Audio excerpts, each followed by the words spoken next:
सुप्रभात। कक्षा 8 के हिंदी द्वितीय भाषा के छात्रों का एक बार फिर से स्वागत है। स्टूडेंट, आज हम लोग फिर एक नए पाठ बांसुरी वाला, इसकी रचयिता, इसकी कवयित्री है सुभद्रा कुमारी चौहान। सुभद्रा कुमारी चौहान इसकी कवयित्री है। इस कविता बांसुरी वाला का आज इस पाठ को हम पढ़ने जा रहे हैं, इस कविता को हम पढ़ने जा रहे हैं। स्टूडेंट, इस कविता का शीर्षक बांसुरी वाला है।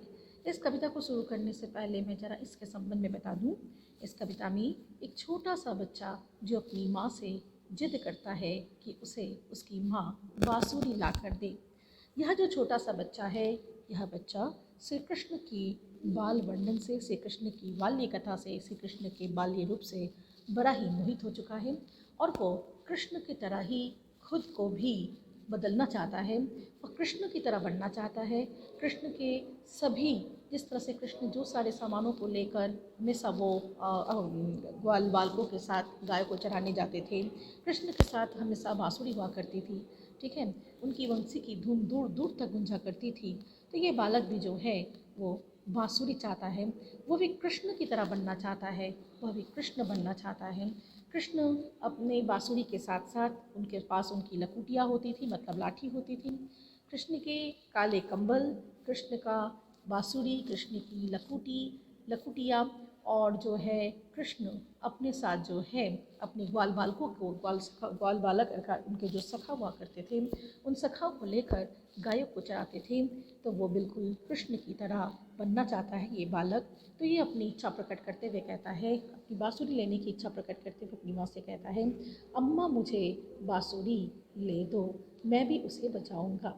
वह बच्चा अपनी माँ से कहता है कि माँ मुझे एक बांसुरी ला कर दो, मैं भी उसे बजाऊंगा। ग्वाले का कुछ काम नहीं, मैं भी गाय चराऊंगा। वो अपनी माँ से कहता है कि माँ ग्वाले की कोई आवश्यकता नहीं है, जो गायों को चराने के लिए ले जाता है, हमारे गायों को चराने के लिए कोई ग्वालों की आवश्यकता नहीं है। मैं भी कृष्ण की तरह गायों को चराऊंगा, मैं उन्हें लेकर, ठीक है, जंगल ले जाऊंगा और मैं भी गायों को चराऊंगा। गोरा हूँ तो हर्ज नहीं माँ, मोर मुकुट बंसी वाला, बन जाऊंगा हाथ लकुटिया लेकर वह कंबल काला। वो कहता है कि माँ कृष्ण जो थे वो गोरे नहीं थे, कृष्ण श्याम वर्ण वाले थे, लेकिन मैं तो गोरा हूँ, लेकिन गोरा होने पर भी उसमें कोई बुराई नहीं है, उसमें कोई, मुझे उससे कोई परवाह नहीं है। मैं फिर भी हाथ में लकुटी लेकर, कृष्ण के जैसे काले कंबल को लेकर और मोर मुकुट, ठीक है, मोर मुकुट, मेरे पास मोर मुकुट वंशी वाला, गोरा हूँ तो हर्ज नहीं माँ, मोर मुकुट वंशी वाला, ठीक है, वो भी मोर की मुकुट को पहनकर और वो भी हाथ में बंसी लेकर, ठीक है, वो कृष्ण की तरह बन जाना चाहता है। वो कहता है कि गोरा हूँ तो हर्ज नहीं माँ, मोर मुकुट वंशी वाला, बन जाऊंगा हाथ लकुटिया लेकर वह कंबल काला। वो कह रहा है कि कृष्ण तो श्याम वर्ण वाले थे, लेकिन मैं तो गोरा हूँ, लेकिन इससे भी मेरे कृष्ण बनने में कोई समस्या नहीं होगी। मैं वंशी वाला, मोर मुकुट वंशी वाला, मैं गोरा होकर भी मोर मुकुट वंशी वाला बन सकता हूँ। कैसे? अपने हाथ में मैं लाठी ले लूँगा, बांसुरी ले लूँगा और जो है मैं काले कंबल को ले लूँगा, तो मैं भी बांसुरी वाला बन जाऊंगा कृष्ण की तरह। वंशी वाला कृष्ण जो थे वो मोर मुकुट पहनते थे, मोर के मुकुट पहनते थे, अपने हाथों में वंशी रखते थे, जिस वंशी को वो बजाया करते थे। तो वो कह रहे हैं कि वो तो श्याम वर्ण के होते थे। तो वो कहते हैं, वो बच्चा कहता है कि मैं गोरा हूँ तो भी कोई मुश्किल नहीं, कोई समस्या नहीं, फिर भी मैं मोर मुकुट वंशी वाला बन सकता हूँ। मैं अपने हाथ में लाठी और काले कंबल को लेकर मैं कृष्ण जैसा वंशी वाला बन जाऊँगा।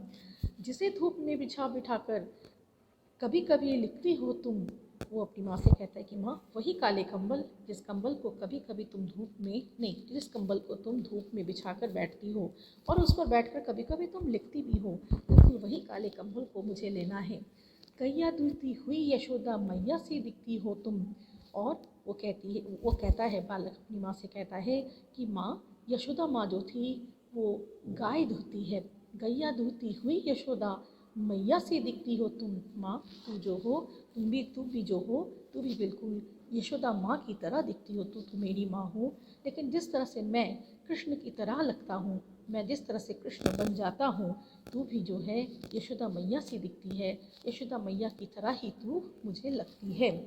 चुन्नी चंपा कल्लू बुटरा बन जाएंगे गोपी ग्वाल, जिस प्रकार से कृष्ण के अनेक गोप सखाए हुआ करते थे, कृष्ण के अनेक ग्वाल बालक हुआ करते थे, ग्वाल सखा, ठीक है, ग्वाल जो इतने सारे जो ग्वाल बालक थे वो सारे कृष्ण की सखाएँ थे। तो वो कह रहे हैं, वो कहता है, वो बच्चा कहता है कि चुन्नी, चंपा, कल्लू, बुटरा, ये सब जो है उस बालक का दोस्त है।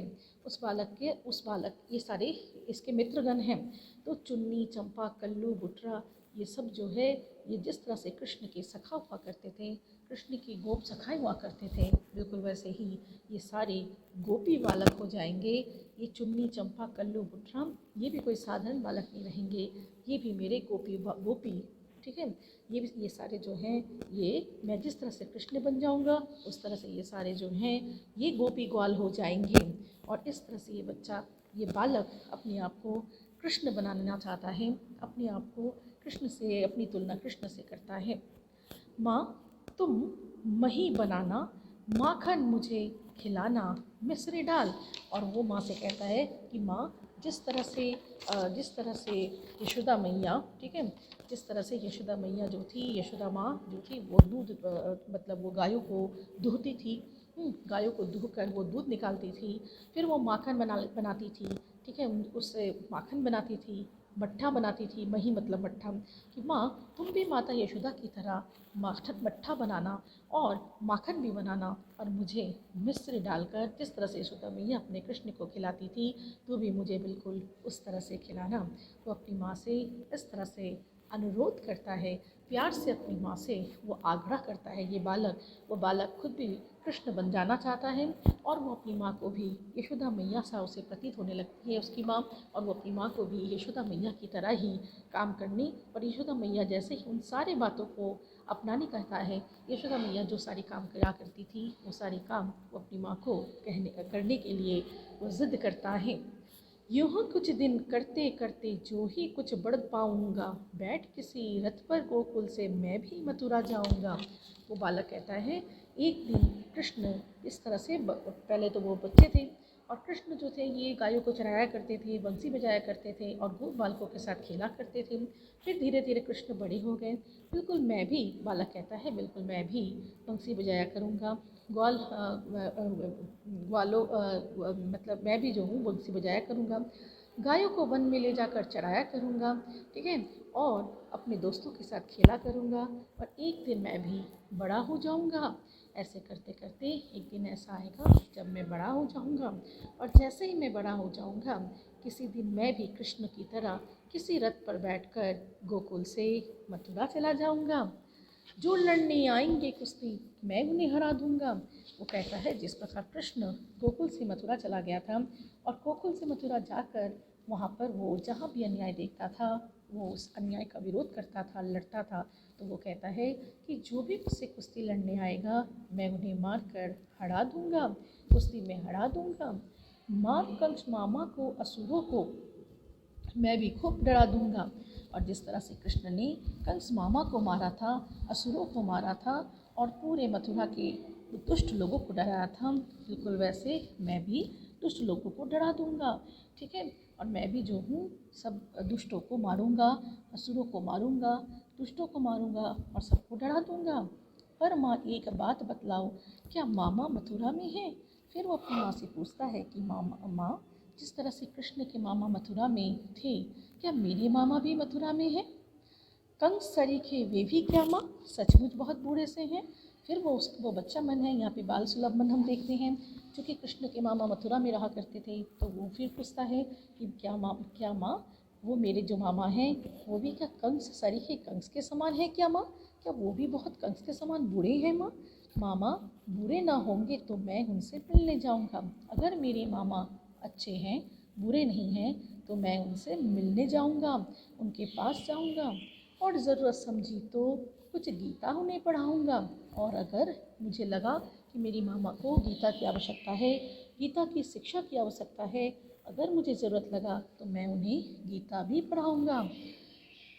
कहा अजय ने बंसी वाले बन जाओगे। और उसी समय अजय, ठीक है, जो बंसी वाला है, वो कहता है कि कहा अजय ने, बंसी वाले बन जाओगे, किंतु कंस को गीता का तुम कैसे पाठ पढ़ाओगे? और वो बंसी लेकर आता है और कहता है कि तुम बंसी लो और बंसी वाले बन जाओगे, बंसी लेकर तुम कृष्ण जैसे बंसी वाले बन जाओगे। किंतु कंस को गीता का तुम पाठ कैसे पढ़ाओगे? लेकिन कंस को गीता का पाठ तुम कैसे पढ़ाओगे? ठीक है, कंस को गीता का पाठ तुम कैसे पढ़ाओगे? अर्जुन को भगवान कृष्ण ने तभी सुनाई थी गीता जब कौरव की सभा बीच थी लाई गई सती सीता। और वो कहता है कि अर्जुन को भगवान कृष्ण ने तभी सुनाई थी गीता। वो कहता है कि अर्जुन को भगवान कृष्ण ने गीता तब सुनाई थी जब कौरवों की सभा के बीच सती सीता को लाया गया था। यहाँ पर वो बच्चा कुछ गलत कह देता है। सीता तो नहीं थी, कौरव की सभा में क्या सीता थी? तो वो नहीं थी, लेकिन वो यहाँ कह देता है। तो वह बालक कहता है कि जब कौरव की सभा बीच थी लाई गई सती सीता, चीर खींचकर दुशासन ने उनको बहुत सताया था, तभी कृष्ण ने अर्जुन को गीता का पाठ पढ़ाया था। यहाँ पर बालक थोड़ा गलत कर देता है। वो कहता है कि कौरवों की सभा के बीच में सती सावित्री सीता को जो है खींच कर लाया गया था और अभिमानी दुशासन ने उसके चीर अर्थात वस्त्र को खींचकर उसे अपमानित करने को, उसे सताने का बड़ा प्रयास किया था। और उसी समय कृष्ण ने अर्जुन को गीता का पाठ पढ़ाया था।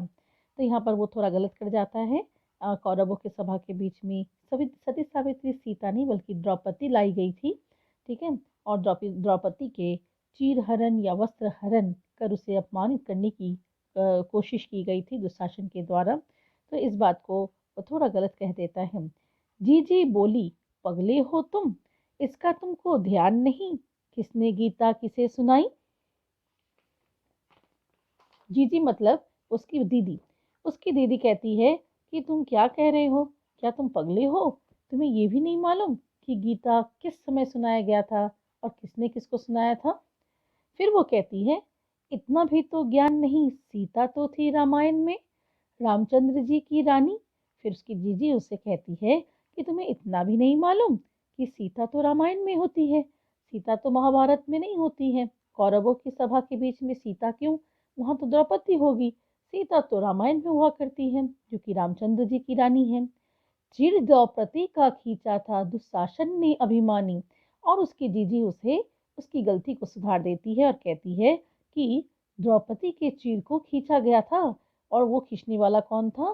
दुशासन, अभिमानी अहंकारी दुशासन, जिसे सही गलत का कोई ज्ञान नहीं था, धर्म अधर्म का कोई ज्ञान नहीं था। वह अहंकार में आकर, अभिमान में आकर द्रौपदी के चीर अर्थात वस्त्र को खींचा था। इस पर कौरव पांडव ने की जब लड़ने की तैयारी, और यहीं से जब द्रौपदी का अपमान हुआ था, द्रौपदी अपमानित हुई थी और इसी समय कौरव और पांडवों ने लड़ने की तैयारी की। द्रौपदी पांडवों की स्त्री थी, पांडवों की पत्नी थी, 5 पांडवों की पत्नी थी। तो इस पर कौरव और पांडव ने लड़ने की तैयारी की, अर्थात इसके बाद ही महाभारत का युद्ध हुआ। और इस महाभारत के युद्ध में बने सारथी अर्जुन के रथ पर थे गोवर्धनधारी। और इस युद्ध में इसे महाभारत का युद्ध कहा जाता है। और इस युद्ध में अर्जुन के रथ के सारथी बने गोवर्धनधारी। गोवर्धनधारी थे श्री कृष्ण, मतलब गोवर्धनधारी तो हम श्री कृष्ण को कहते हैं। यहाँ पर यहाँ पर कहा गया है कि अर्जुन के रथ के सारथी बने गोवर्धनधारी अर्थात श्री कृष्ण। यहाँ पर स्वयं श्री कृष्ण ही, वासुदेव नंदन ही, श्री कृष्ण ही वासुदेव नंदन वो अर्जुन के रथ के सारथी बने हुए थे। और फिर तो समझ ही सकते हो कि किस तरह से कृष्ण का आशीर्वाद अर्जुन पर रहा होगा। ये सारी बातें जीजी मतलब उस बालक की दीदी उसे बताई जा रही हैं। देख सामने रिश्तेदारों को जब अर्जुन घबराए, बोले मैं ना इन्हें मारूंगा, राज्य मिले या मिट जाए।